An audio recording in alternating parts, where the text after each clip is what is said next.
Hey everybody at home, I hope everyone's doing well today. Today should be an interesting video. I think so anyway. It's a pretty cool product. We're going to talk about the Soulnote A2 integrated amplifier. So please sit back, relax, and we'll get started on this review.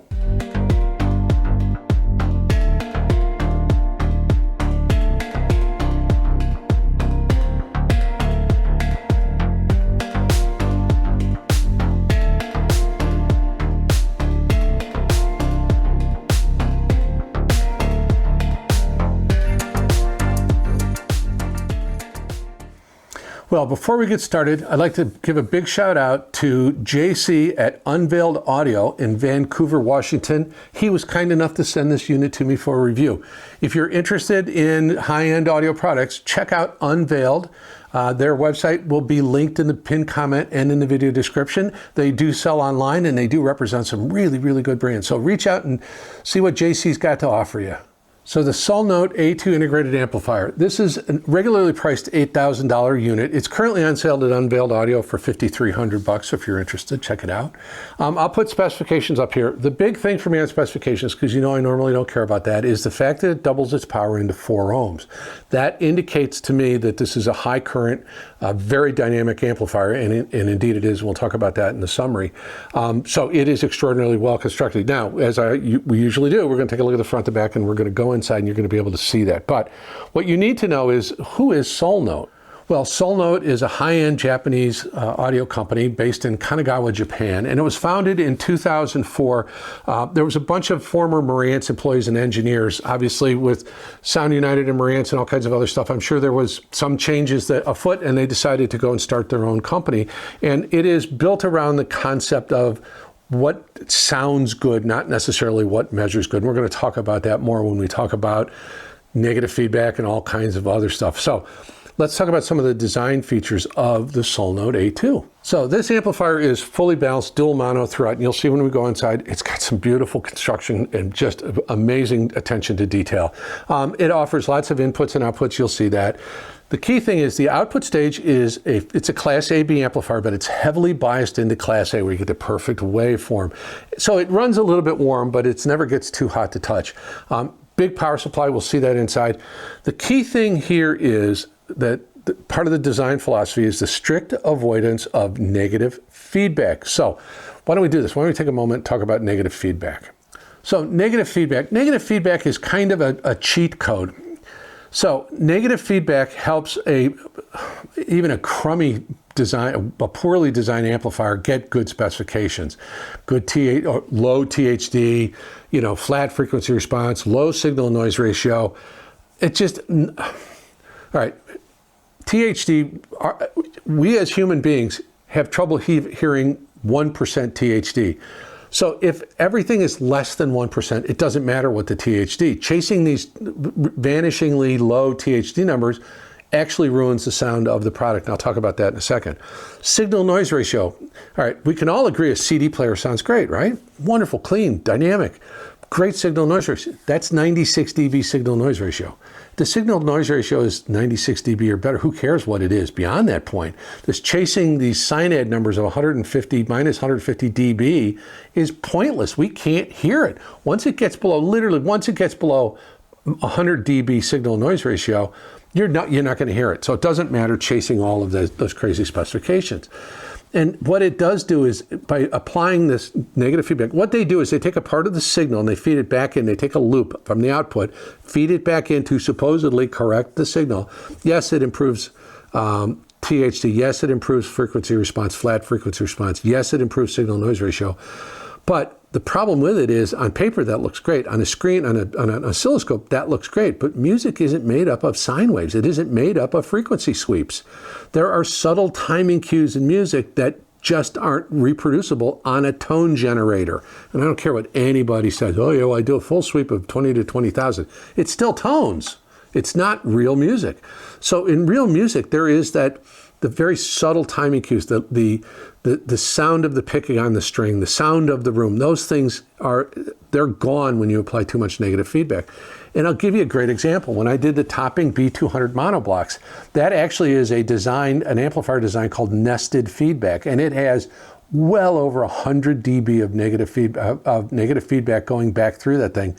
And that was the most lifeless, sterile, unengaging amplifier I may have ever heard. I think it is. It's just a terrible piece of gear. It sounded horrible.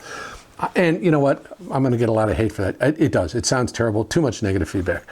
So a unit that doesn't have negative feedback, right, may not have great specs, but that doesn't matter. Again, the specs are meaningless.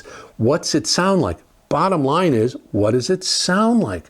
So this excessive chasing of these specifications destroys the sound. It ruins, it damages just all of the subtle detail, all of the things we as audio enthusiasts look for. The sound of the room, the echo, the mouth sounds from a singer, the stick against the skin of a drum, the stick against a cymbal, the pluck of a guitar, the bowing of a violin, the opera singer's voice, or the singer's vibrato in their voice, their character in their voice, the grit on a good gritty guitar from the 60s or something like that. All of that stuff gets kind of whitewashed over when you have too much negative feedback, actually any negative feedback. Some is all right, but most of the stuff that I have that I love the sound of has very low negative feedback, typically 10 dB or less, where in a lot of equipment, you're looking at 60 or 70 dB of global negative feedback. Just terrible. It ruins the realism of music. So that's my take on global negative feedback. They avoid negative feedback in their designs, and this amplifier has a sound that you'll tell. You can hear it instantly, the benefits of no negative feedback. So anyway, let's talk about a couple of other design features on this, and then we're going to open it up and look inside. I like the fact that it uses a relay switch balanced attenuator. It is a completely dual mono, fully balanced amplifier design, but the relay switch attenuator, here's the thing, a potentiometer, even a really good Alps Blue Velvet, is a mechanical device. It has metal contacts that sweep on another metal surface to change the resistance, obviously to make the volume go up or down. So it's an attenuator in that the amplifiers are running full bore, really, depending on the input signal, and you're attenuating that input signal. Well, as you turn a pot down toward the point where it's going to turn off, it becomes really nonlinear, and you'll get an imbalance between the left and right channels. You'll get some distortion. You'll get some issues. With the relay switched balanced attenuator, zero issues. All the way down to the lowest volume, it's perfectly linear, and that, I think, is a really big thing. It just, I don't know, it makes it sound so much better. And then, of course, there's the chassis design. We'll look at that when we go to open it up, because it uses a decoupled top plate, thick, very thick. The casework on this thing is absolutely beautiful. There are isolated circuit boards, terminals. There's no ribbon connectors. You'll see inside. Everything that can be done to minimize vibration and resonance is done, so it just doesn't blur the signal. So next thing I want to do is let's take a look at the front. We'll look at the back. We'll open it up and go inside. Well, here we are looking at the front panel of the Soulnote A2. Typically, I don't leave the units on while I'm doing the review because it's kind of pointless just to have it waste energy. So, master power switch here. This is the input selector, and you'll see a row of LEDs. So there are 5 inputs balanced and single-ended, so you can see as we select through. And the nice thing about it is it just keeps rotating. It keeps going back to the beginning. You can go back and forth, but you can just rotate around if you want to. Now, display shows volume control and doesn't show setting because you've got the LED here. So as I rotate the volume, you'll hear it click, I believe. So that's that switched relay attenuator. And it gives you the volume. It's just an index number. It's not anything specific. It's not decibels or anything like that. But you can see very, very smooth operation. Casework on this thing is just absolutely beautiful and solid. I mean, it is CNC machined from aircraft grade aluminum. It is a beautiful piece. Now, let's do this. Oh, you know what? Before I leave, let's talk. We've got a beautiful remote control that controls some other Soulnote products. Very nice metal, very thin, very elegant, very, very nice. So let's do this. Let's spin it around and look at the back, and then we'll open it up and go inside. Well, here we are looking at the back panel of the Soulnote A2. And starting on the left-hand side, we've got some switches for making the unit a preamp, a power amp, what input we're going to use. You'll notice the mono labels on a bunch of different stuff. So you can run this as a mono amplifier, standalone mono amplifier. You can run it biamp or mono, and you can run it in a mono and stereo mode. So it just gives you all the different configurations with the switching positions there. And then on the inputs, it shows you which ones that you need to use for mono. And it even gives you an XLR pinout description here. So balance takes priority. So we've got balanced in 1, 2, 3, and then single-ended 4, 5, 6. And then of course, beautiful speaker, very rugged, durable speaker binding post. Now, one complaint I have is it doesn't have a pre-out to run to a subwoofer. I think at this price point, it probably should. I think that's an important consideration. I mean, you can, and it is honestly my preferred way to run high level, to run these speaker leads out into a subwoofer and then run from the subwoofer out to the speakers and use the subwoofer's crossover. But for a lot of us and for other applications, it would be nice to have a pre-out, a variable pre-out, line level out. That would be wonderful. So anyway, that's the back panel of the A2. Let's open this thing up and dig around and say, oh, by the way, I wanted to mention this. You'll see the feet here on the back. It has 3 feet, so 1 in the front, 2 in the back, and it does come with spikes, and I am told many listeners, many owners of the product prefer this spiked up. I couldn't do that comfortably here because of my furniture and some other things, so I ran some isoacoustic isolators underneath it for the time being instead of doing the spikes. But anyway, I wanted to mention it does come with spikes. So again, now let's open it up. Well, here we are looking at the inside of the Soulnote A2. You'll see a big 600 VA toroidal power transformer, really well laid out. Now, what you can't see under this board here was this is the relay volume section here. Underneath is more power supply capacitance, and there's a ton of it, specially made from Elna. You'll notice too, there are wires, but none of these wires carry any signal. Anywhere there's a wire that goes near a heatsink, it's insulated with a thermal protective sleeve. That's the AC power coming in. These are our inputs on single-ended. Down below our inputs on balanced, and then down below this particular board is the output stage going to the speaker terminals. You'll notice that there are 8 transistors per channel, so we've got 4 transistors handling each part of the waveform. Really an interesting layout, very, very well thought out.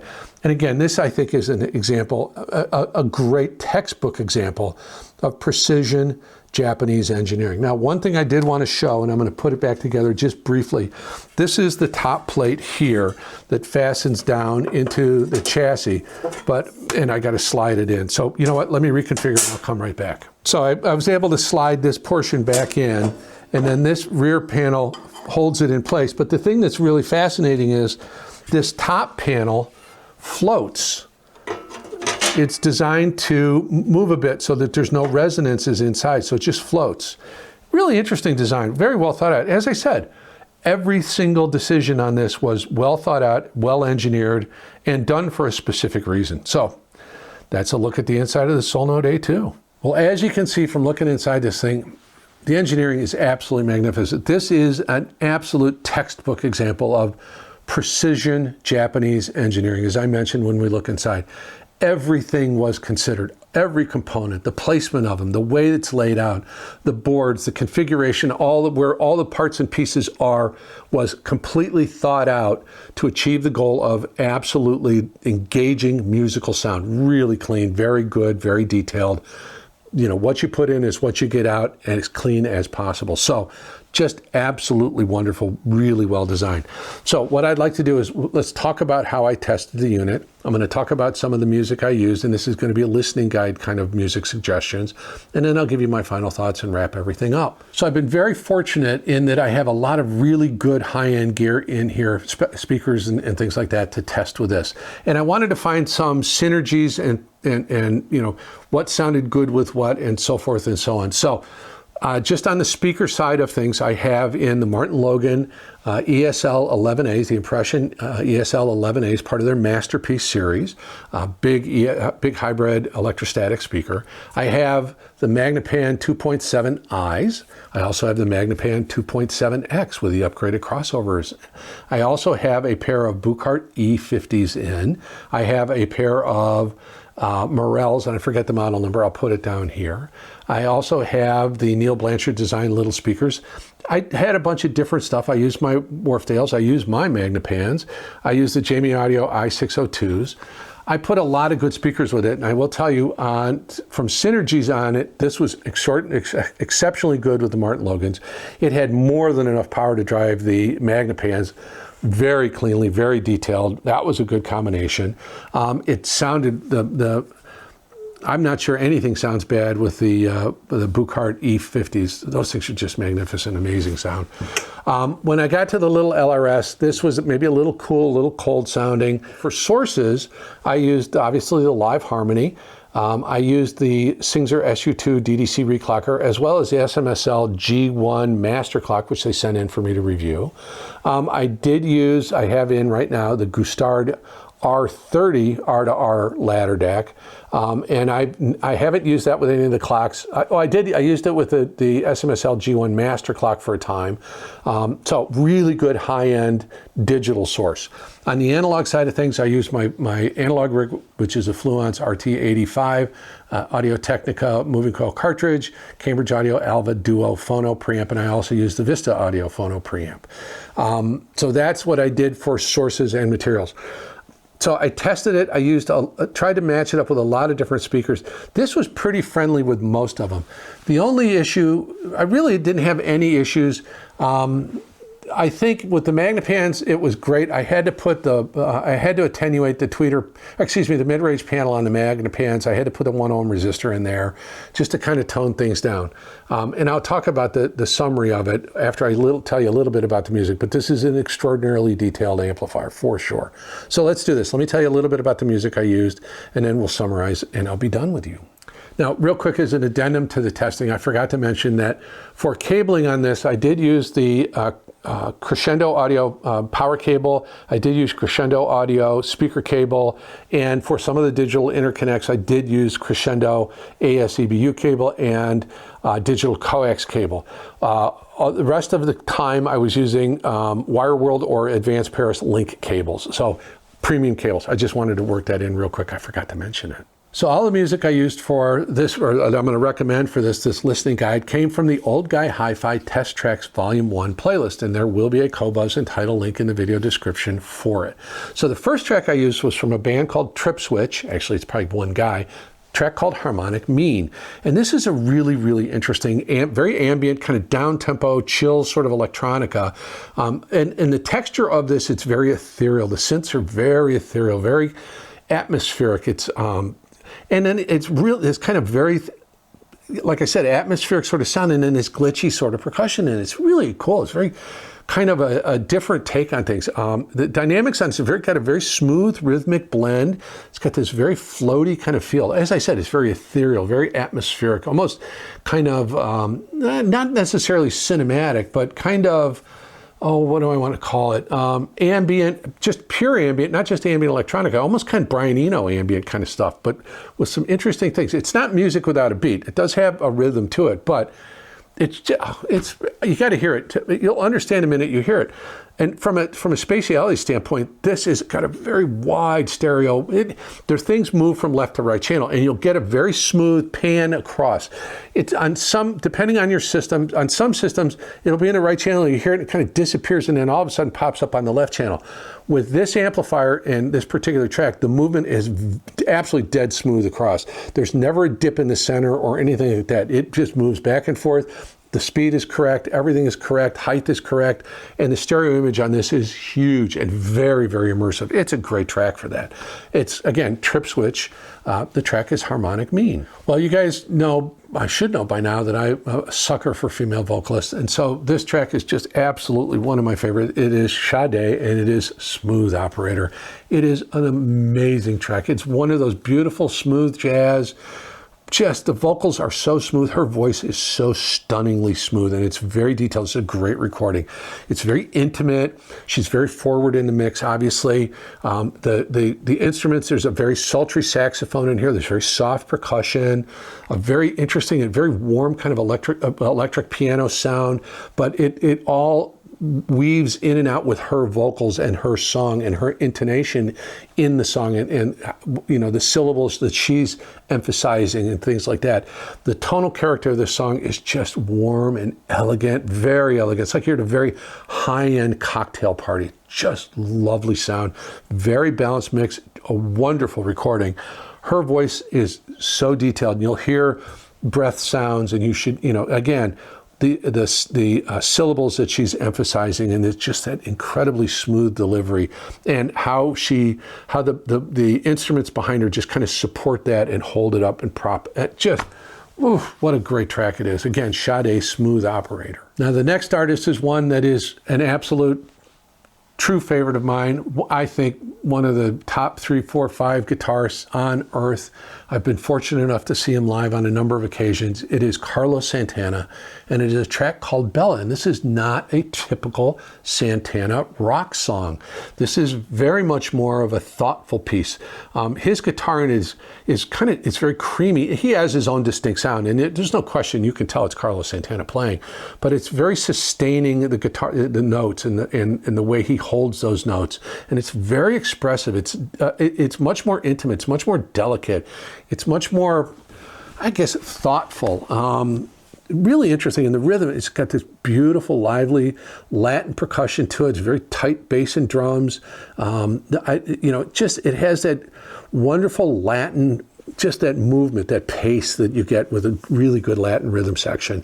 Spatiality-wise, the instruments are all very clear. There's great separation amongst the instruments. There's a very wide sound stage in this. But it is, like I said, it's a much more intimate, kind of thoughtful, very smooth moving song. It's interesting. It's not your traditional Santana rock song.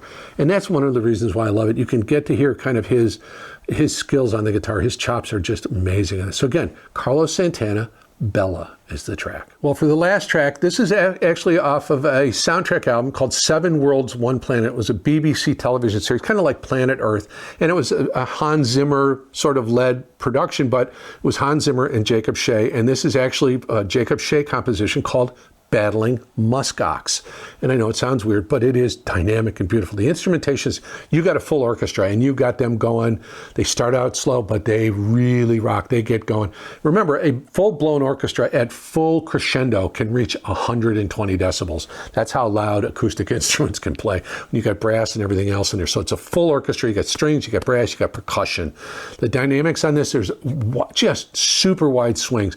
Quiet, very quiet passages and super intense crescendos, super intense, lots of instrumentation, lots of solo work, you got to listen into this mix and you'll hear the individual instruments and you'll hear it. It is beautifully, it's so rich and so cinematic and just epic in its scale. On a good system, this thing will be room-defyingly large soundstage.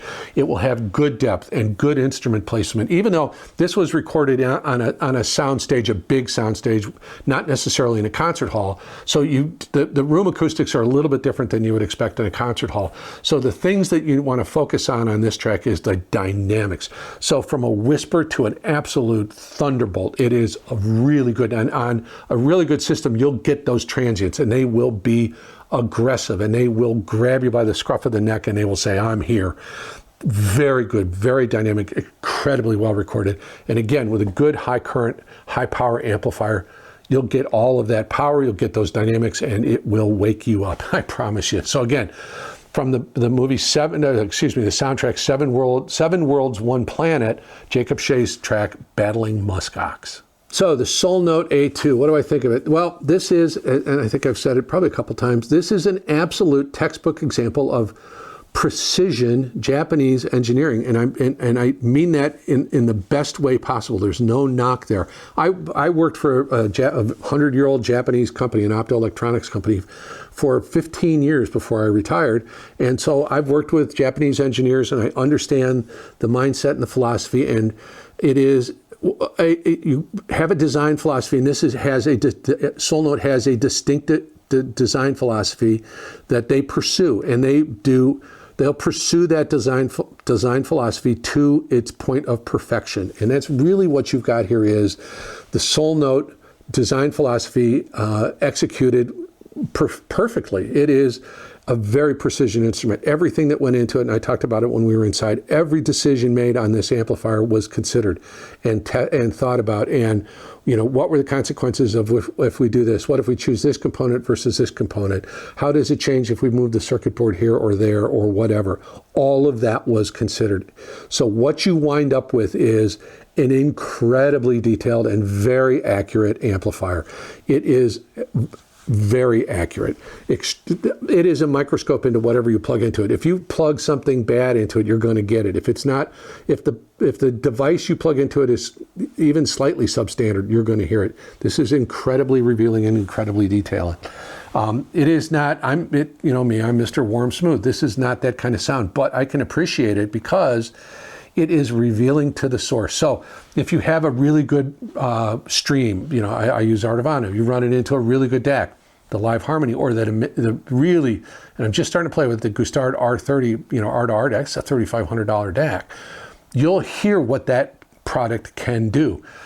You'll hear that the Live is slightly warmer than the Gustard. The Gustard has got slightly more detail than the Live. This gives it all. It is like cleaning the window. It is super detailed, super natural. Now, from a power standpoint, you know, we drove Martin Logan's, which they have their own power in the subwoofer, and the electrostatic panel is not super hard to drive because of the transformer, but it does have an impedance dip in it. Had no problem with it.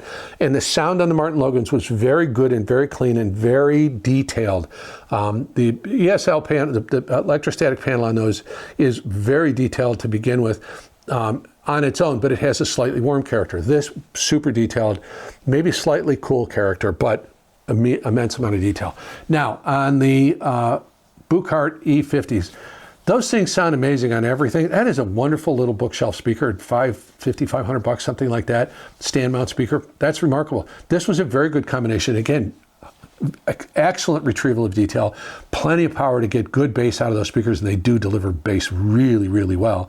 That was a very good combination, really good combination. With either DAC and either stream, you know, and even on analog, it was very good. When we got to the Magnapans now, on the 2.7 I's, it became a little bit bright and a little bit upper mid-range detail, and that might be the character of the speaker. So I wound up putting a 1 ohm resistor on the mid-range side of the 2.7 I's, and that smoothed things out a lot. I wound up ultimately putting 2 1 ohm resistors on the mid-range, and that got it more to the sound I like. Again, this had no trouble with it. The Magnapans are not an easy load to drive, very resistive and very demanding of current, and this delivered. Now, the 2.7X's, that has the upgraded crossover components inside, and I mean significantly upgraded crossover components. That was an excellent combination, but I found that this brought those 2.7X's, it was a little bit excessive upper frequency energy, a little bit high, a little bit energetic in the high frequency. So I wound up putting a 1 ohm resistor on the tweeter panel side of the 2.7X's, and we had great combination. So overall, with this, the best sonic combination was on the front end, whatever source I gave it, it sounded great. That was not a problem. The Live, the Gustard, my analog side, any of the CD players, I used the Shanling CD player running through whatever DAC I was playing at the time. So that was all good. The best speaker combinations were, I think this with the Martin Logan's was great, and this with the Magnapan 2.7X's was a really, really good combination. Now, at $5,300, the Bucharts then at about $5,500 become a very price appropriate combination. And if you need something small, wow, that was a great combination. That speaker's truly amazing. And with this amplifier, really, really good, dynamic, great bass response, really good detail. Absolutely, that was a great combination for synergy. So overall, my thoughts on this were, I love the fact that it has no negative feedback in it. I have a lot of equipment, and my favorite stuff has very low negative feedback. And it just sounds clean and dynamic and crisp. This is very detailed. This can be a magnifying glass into the music. I would not probably want to pair this speaker with something like a Focal or a B&W or something that has an aggressive top end to begin with. I think it would over-exaggerate it. This runs the cool side of neutral, the very detailed side of neutral, the very lively side of neutral. It is a beautiful amplifier. It is dynamic. The transients were amazing. The decays were amazing. The leading edges of notes were so well defined and very well etched and very highly detailed. Really good. Again, absolutely. Highly recommended if you can afford it. And again, it's on sale. So those are my thoughts on the Soulnote A2. Well, big shout out to my friend JC at Unveiled Audio in the lovely Pacific Northwest for providing me this unit. There'll be a link to Unveiled Audio's website in the pinned comment and the video description. Reach out to my friend JC and he'll take good care of you. And again, thanks to them. Well, hopefully you enjoyed the video. Hopefully be willing to give me a like and your subscription. Your subscription does count. Hopefully be willing to ring the bell so you get notified when I put out a new video. Please consider subscribing. About 60% of the viewers of my videos aren't subscribed, and it would help the channel grow. Because I have a growing subscriber base and folks like you are willing to subscribe, more manufacturers are willing to talk to me about sending me some very, very cool product that we can share and learn about together. And that's very important. So please consider subscribing. I would like to take a moment to thank my current channel members and subscribers. Thank you so much. Your support has been invaluable, and I'm very, very grateful for it. So there will be a link to Unveiled Audio's website. I have no affiliation with them. It'll be in the pinned comment and in the video description. There will also be a channel membership link if you consider doing that in the pinned comment and the video description. There will be a link to the Old Guy Hi-Fi Test Tracks playlist, Volume 1, both the title and Qobuz link in the video description. There are some affiliate links in the video description. You guys understand how that works. There is a link to the Community Post playlist. There is some wonderful music there. If you've got a good playlist, please send it in to me. Send it to me as a text link and I'll copy and paste it. If you try to send a link in the comment, a link to something, YouTube pulls it out. And so if you didn't see your comment or didn't see your link, that's why. If you want to, you can email it to me. My email address is questions4 oldguyhifi@gmail. Again, that is questions4 oldguyhifi@gmail.com. Send me your playlist. I'll put it in there, and I'll do it anonymously. Please comment. Let me know your thoughts. Where are you at in your journey on audio? What kind of sound do you prefer? Again, this is very detailed, very analytical sound. And maybe that fits what your sound profile is. So let me know in the comment section. I think I've done everything I need to do. I've covered all the bases with this Soulnote A2. What a wonderful piece. And it's just beautiful as well. Anyway, that's it. Please like, subscribe, comment. Follow me on Instagram if you want to. My name is Ed Homewood. This is the Old Guy Hi-Fi channel. And as I always tell you, please take some time out of your busy day, put on some beautiful music you love, and just sit back and relax. You gave me your time, and I'm grateful for it. Thank you so much. I hope you have a wonderful day.